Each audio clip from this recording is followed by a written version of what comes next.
d'eau, on enlève complètement l'eau, il reste une trace de l'eau, même si on appelle, il reste une trace, ça s'appelle la trace, le richimou. Ben, Moïse était le concentré de cette trace. Il a ramené cette lumière à sa naissance. Mais cette lumière était, donc cette lumière, on la met dans un couffin. On pourrait presque résumer tout le mouvement de la Torah par ce mouvement-là, mettre la lumière de l'infini dans un couffin. Être capable de mettre la parole de Dieu qui dépasse le cosmos dans un livre de Torah. Cette concentration de lumière dans l'écriture. Au point où il va domestiquer après la parole Moïse, puisqu'il va être capable d'écrire le Sefer Dvarim. Et on voit le même phénomène dans le don de la Torah. Quand la Torah est donnée au début, les psukim nous parlent de brakim, qui veut dire des éclairs.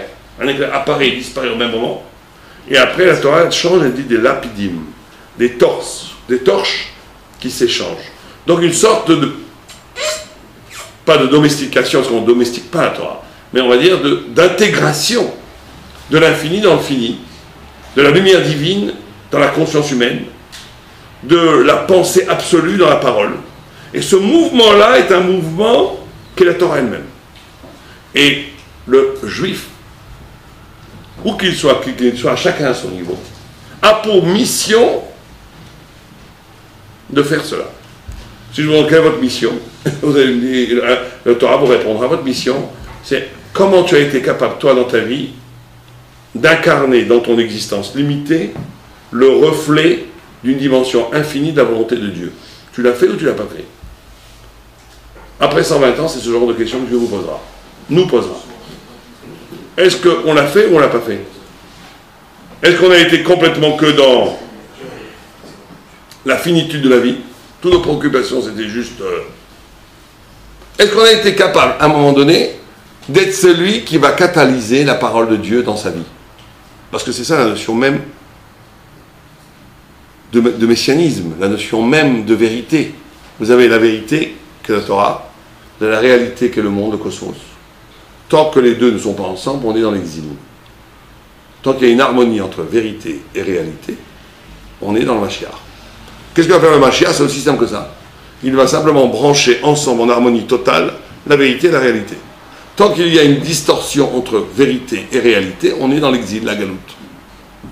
Mais il peut y avoir des messianismes individuels. Il peut y avoir une personne qui vit une vie où la vérité est tellement liée à la réalité qu'il est, à un moment donné, une des représentations du messianisme. Vous savez qu'il y a un très grand rabbin qui étudiait comme ça tranquillement dans son bureau. On lui a dit, le Messie est arrivé. Waouh! Je suis super content, il attendait tous les jours. Il est sorti, il a ouvert la fenêtre. Il a regardé dans l'air, il a dit, le Messie n'est pas arrivé. Il a vu que dans l'air, c'était pas... Il n'y avait pas l'étincellement de l'avenue du Messie. Non, on est dans la banalité grise du monde. Il n'est pas arrivé. Il est reparti étudier tranquillement son livre. Et un de ses élèves a demandé à notre élève, il a dit, mais comment ça se fait qu'il a été obligé d'ouvrir la fenêtre? Il n'aurait pas pu voir que le Messie n'est pas arrivé dans son bureau. Et l'autre élève, il a souri, il n'a même pas répondu. Et après, il a compris. Il a dit, parce que dans le bureau du rabbi, le machin était là. Le machin était là. Ça veut dire qu'il était à un niveau d'existence où, au niveau individuel, le machin était là. Il était en totale fusion entre vérité et réalité. C'est ce qu'on essaye de faire, nous, un petit peu, à Shabbat. Ce qu'on essaie de faire un petit peu à Yom Tov. Shabbat, c'est quoi? C'est Ein Olam Haba. On essaie de vivre une dimension de l'existence, de l'être, de l'éternité qu'est Shabbat. Yom Tov, on essaie de vivre une dimension de, justement, où la réalité obéit totalement à la halakha.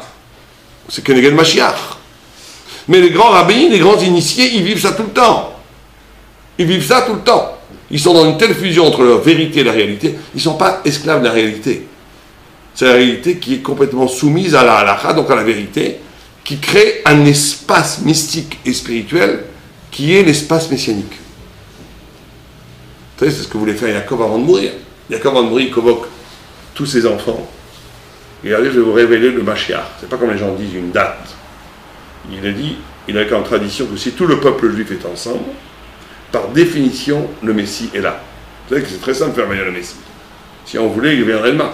Il suffirait qu'on s'arrête de s'entre-déchirer, nous les Juifs.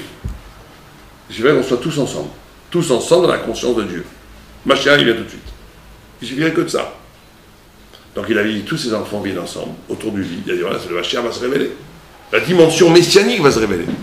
Or, au moment où il va révéler cette dimension, tout se voile.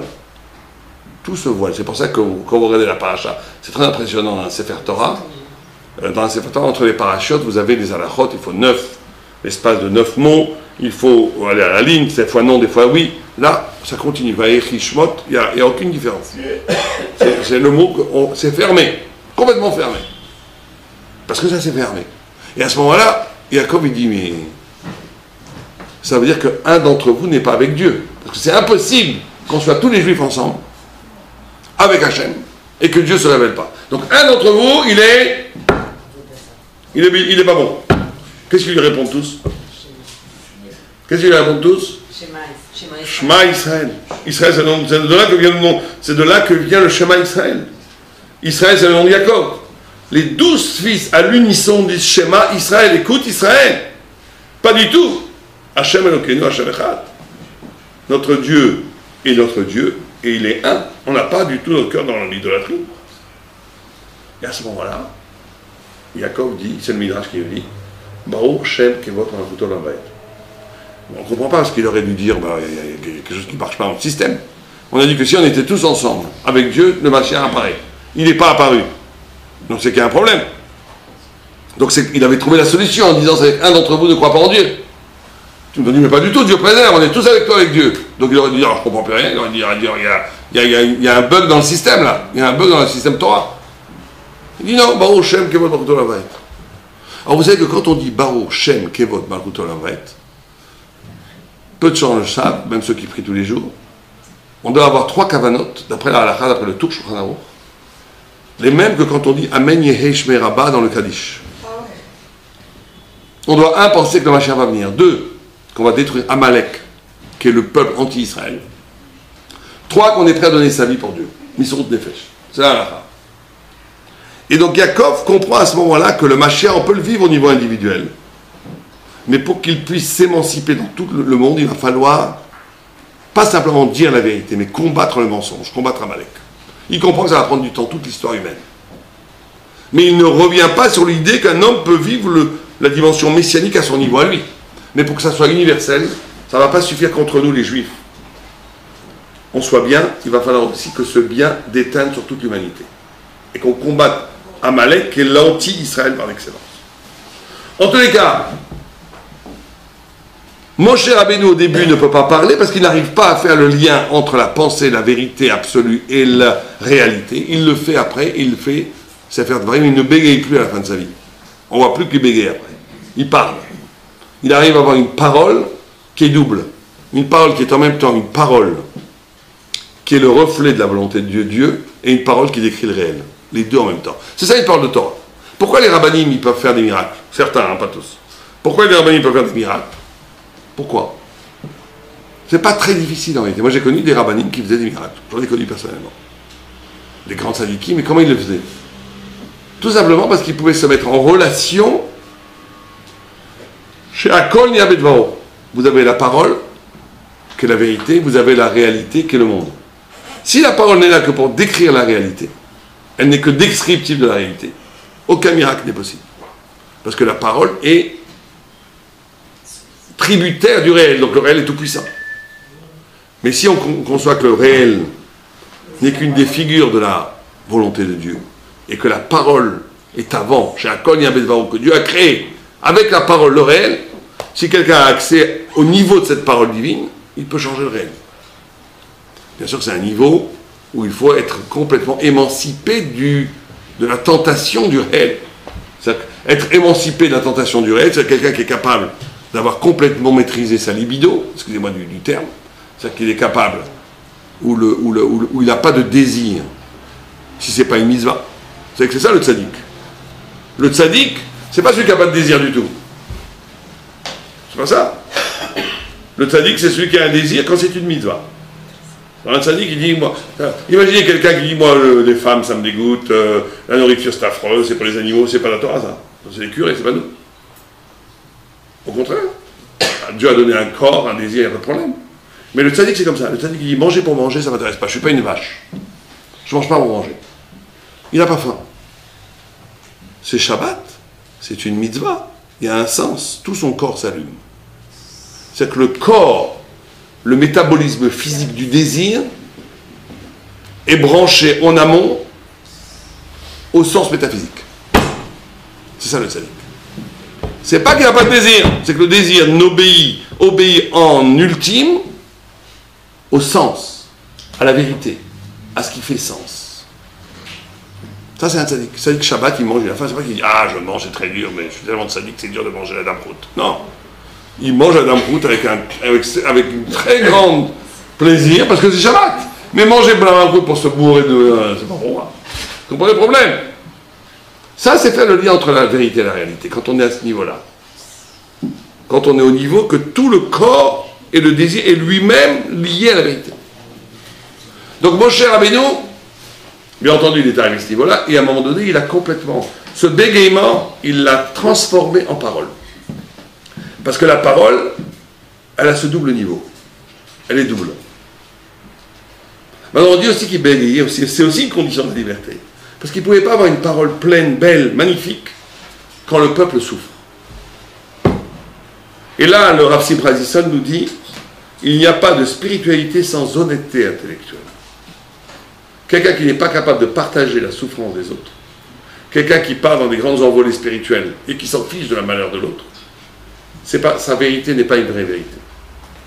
Moshe Rabbeinu bégayait, parce qu'une des conditions premières de la vraie liberté, c'est avoir de la compassion, de l'empathie pour ceux qui sont en face de toi. S'il n'y a pas ça, il n'y a pas de Torah. Il n'y a pas de Torah s'il n'y a pas de responsabilité par rapport à autrui. Il n'y a pas de liberté si tu n'es pas avant, si tu ne passes pas avant par presque une oppression, d'être oppressé à cause des autres. Une fois, j'avais fait tout à coup que sur ça. Alors c'est un peu compliqué parce qu'il faut que ça soit vrai aussi, ça. Et j'avais une jeune fille qui vient me voir, qui me dit, vous savez, moi, monsieur le rabbin, moi je suis à une grande sadéquette. Je lui dis, pourquoi vous dites ça? Elle dit, parce que moi, dès que mes copines me parlent de leur malheur, je pleure plus que mes copines. Je la vois, je vois que c'est pas du tout une sadéquette. C'est pas possible. Je lui dis, attendez, mais quand il arrive du bonheur à vos copines, vous êtes contente aussi? Alors elle était honnête, elle me dit, non, pas du tout, là, ça, je suis jalouse. Je lui dis, ça, donc ça n'a aucun rapport avec l'empathie. C'est juste que vous projetez votre propre malheur sur le malheur des autres. Bon, c'est bien, c'est déjà pas mal. Mais c'est pas... L'empathie, c'est beaucoup plus dur, c'est d'être triste quand quelqu'un est triste, mais d'être heureux quand quelqu'un est heureux, ça c'est plus dur.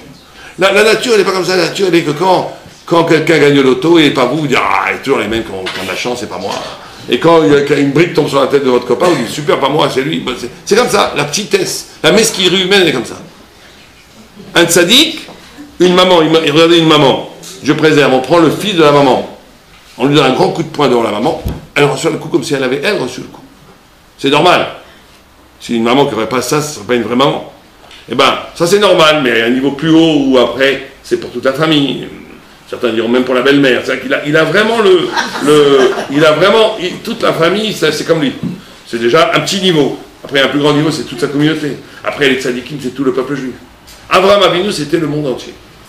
Le monde entier, il voyait un homme, c'était lui. C'est pour ça qu'il fallait voir les tzadikim sans être un chassid. Pourquoi il fallait voir les tzadikim? Parce que le tzadik, il vous voit. Il vous aime comme lui-même. Il sent votre malheur et votre bonheur comme si c'était lui. Il prie Dieu, mais lui, sa prière, comme il est pur. Il est complètement pur, il ne fait pas de faute. Sa prière, elle monte, boum, en chamaï. Il prie pour vous comme s'il priait pour lui, donc ça marche. Pas besoin d'être un chassid pour aller voir un rabbin, pour avoir un rebbe, un vrai tzadik, je veux dire. Parce qu'il est capable de prier pour vous comme s'il priait pour lui, parce qu'il est en empathie totale. Et ça, c'est le signe de la grandeur. Plus quelqu'un est petit, plus il pense qu'à lui. C'est aussi simple que ça. Katan, en hébreu, ça vient de katoua. Katoua, ça veut dire couper. La personne, elle pense qu'à lui. Il a son ego, il est beau, il a besoin d'être flatté, il a besoin de manger, il a besoin d'accaparer. Bon, il est petit, c'est un bébé. Un bébé, c'est comme ça. Hein. Il a besoin de manger, qu'on s'occupe de lui. Plus quelqu'un est grand, gadol, ça vient de goutte, ça veut dire le lit d'un fleuve. Il peut faire 3000 km, il est un. Il est lié à tout. Il est avec les autres. Plus quelqu'un est grand, plus il a de l'empathie. C'est tout. C'est comme ça qu'on me dit la grandeur.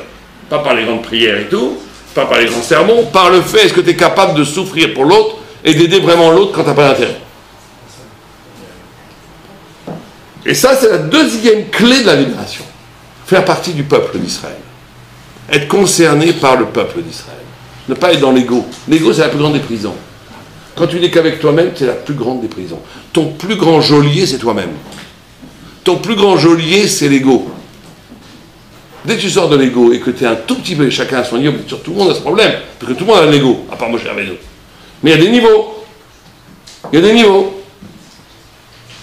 Donc le travail qu'on doit faire maintenant, c'est sortir d'Égypte. Alors, comment on dit l'Égypte en hébreu? Mitzrayim.